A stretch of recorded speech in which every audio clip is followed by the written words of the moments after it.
Sorry once again, folks, about that delay, but we are now back here at the qualifying round for Read It Backwards versus Antisocial Dragon Finishers. It is the European Tournament of Glory, Group A.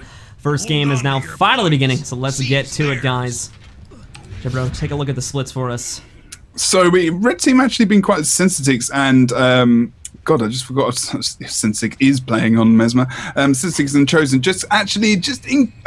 nice move over towards the temple. Is Ventari going to get the cap? He isn't indeed. Blue team very fast to move onto that node, but unfortunately dropping off, which means they are going to indeed cap it. So I think they're actually outnumbered on this node as well at the moment. So they need to be very careful in that 2v3 situation. They are going to back off. Very good for them to do. And it does look like AFK has gone to engage Bruvald, over on the altar at the moment. So 2 points contested currently on the map, with red team pushing back out of the temple, which has been successfully capped to the mid, and also to potentially altar, where Fake has actually just gone down to Bruvald.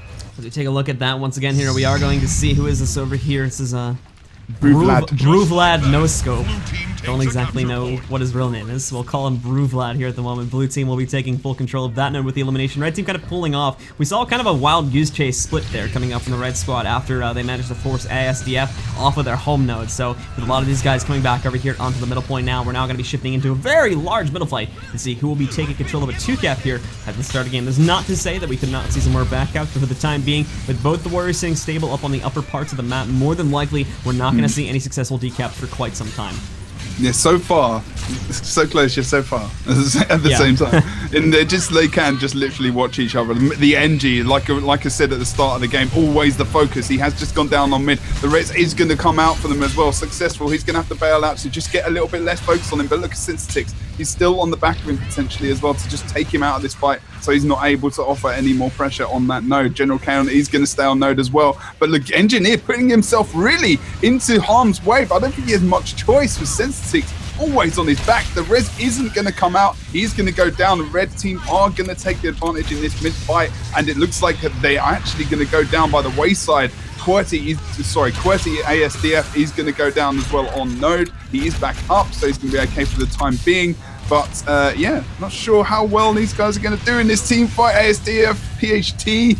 I'm just getting a bit confused between the names there. I think QWERTY did go down, PHT down as well. So 2-cap coming up from mid, and yeah, it looks like an advance over towards the temple now. Quite predictable, to be honest. The unfortunate situation there over towards the middle point when it came down to Napzor's death is the fact that I always find it very hard to actually get full reses off point, specifically on that middle point there, just due to the verticality. You usually see when kills happen, they happen in a very isolated area, and it's very hard for the Guardian, as the Guardian's usually very focused on keeping himself alive. It's a very small point, and it's very easy to get AoE down there, so the Guardian's usually not available for off-point reses and things such as that, so it was just a very bad situation overall there for Napzor. He kind of was forced to go on to point, and as we saw, the huge AoE spikes coming out there from the red team just proved far too much for those guys to handle, which is why we ended up seeing the blue team kind of get evicted from that point. But they're now pushing over to the far node, and unfortunately things are not going too well there either. We did see Bruvlad just fall into the downstate. Chosen Pain also fell down here too, but I don't believe they caught onto that. Hold on. They're going to let him self-res here. Sensotix. Bit of a delay there. He didn't finish the res. A little bit of a mistake, but it hasn't managed to screw them up too badly. As we can see back over here, he's back up in the fight. Thankfully, blue team didn't really notice that he had gone into the downstage, and once again here, they're going to engage. But it's now 11:30, which means we have the first top buff spawning here. 1 player currently here from the blue team, 2 players from the red team, meaning again, red team will have easily superior pressure, and an instant spike comes off onto Napzor, making very quick work of him. This is probably going to be a double channel buff coming out here for the red team. Chosen, just missing the opportunity to channel that there, as we did see the Elementalist Slinger jumping in there to stop the channel, but still, and Chosen Pain, I think, screwed up a little bit there too. He actually jumped into the hole. I don't believe he meant to do that, and that's actually going to cost him quite a bit of time. Blue team, however, does not seem to have noticed this, and they're not going to be going for the buff either. However, Sensotix now getting this free channel is really going to allow Read It Backwards. They're gonna start to gain quite a few points here, as they now have a virtual 4-cap on this map.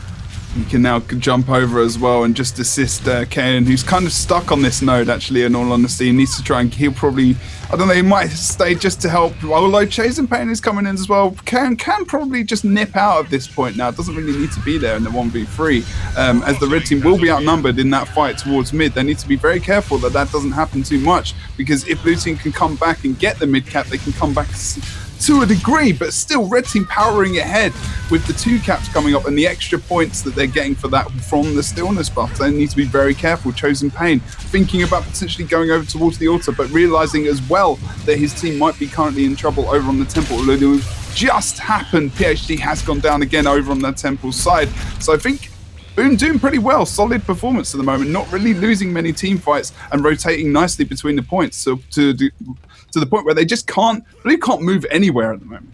Yeah, as we can see here, Blue, overall here, I really have to give applause to Read It Backwards' overall rotationary ability. They're doing a fantastic job of that. There has been a couple slip-ups here and there, but for the most part, these guys have been doing not only a fantastic job with making sure they're at the right points at the right times, but also in those fights too, making very quick work, a lot of coordinated bursts coming off, specifically onto certain members of the blue team too, and that is allowing them to so far dominate not only these fights, but the map as well. We're seeing a really great performance here from Read It Backwards at the moment, and it is definitely showing by the scoreboard.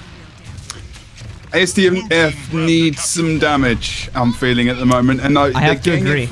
They're getting a bit from their NG and also the Warrior, like the 1v1 that PhD had with was it PhD? Oh no, sorry, it's Bruvlad had with Fake over on the auto. Like, really nice job there. So they need to try and utilize him in a position, trying to get him maybe on some 1v1s in the nodes. But the thing is, BooN are just, they can move so quickly. The mobility is so good that they can just back up the point instantaneously almost, and just burst people down. And the NG is just having so many problems at the moment.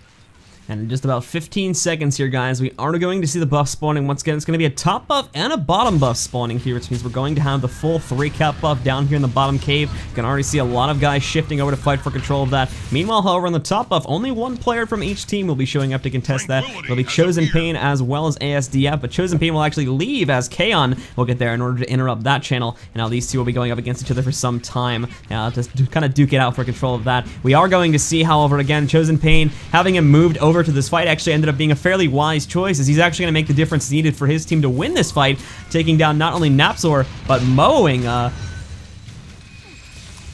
apologies, I had to sneeze there for a moment, but mowing Quartz there as well, so that will definitely be a pretty solid victory here over the next few moments for the red team over at this point.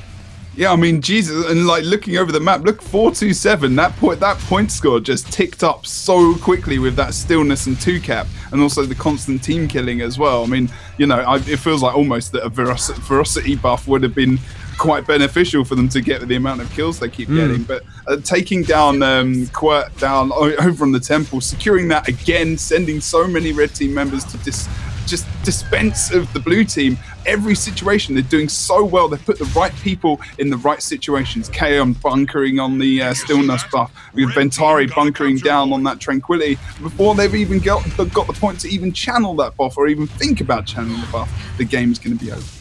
And as we take a look once again back over at this middle fight, things are definitely not looking up right now for ASDF. The final score, the current score rather, being 460 to 216. It is going to be a very long and very painful road, if it is even possible at this point, for ASDF to come back. But personally, I do not see it happening. I think we'll see a pretty consistent win coming out here from Read It Backwards. They should be able to bring themselves up to a 1-game lead here in this set, which means that once again, ASDF is going to have quite a lot of work to do heading into Game 2. As we move over to that game, based on what you've seen from the performance here in Game 1, what do you think we need to see ASDF change if they want to make a comeback and tie this set at 1-1 here over on Forest, Jebro? Class changes. Class changes. Wow, that's a pretty drastic change you're asking for there. So could you elaborate a little more on those? I feel class changes. A FIFA or a Mesmer, having two warriors, an Ellie and a Guardian. Yeah, I mean, so in that situation, the thing with that comp is it does seem to work well in certain scenarios. Like, I've noticed there's a very small group that's able to pull that off properly, but I mean, at the end of the day, I've also noticed too that when you come up against a team that has coordination, that has played together for a fairly long time, or at the very least has definitely practiced their coordination, rotationary ability, and things such as that this sort of bunkery composition just does not really work. It kind of just gets hard countered by, I mean, this is kind of a blunt word for it, but I've noticed that it kind of just gets hard countered by teamwork.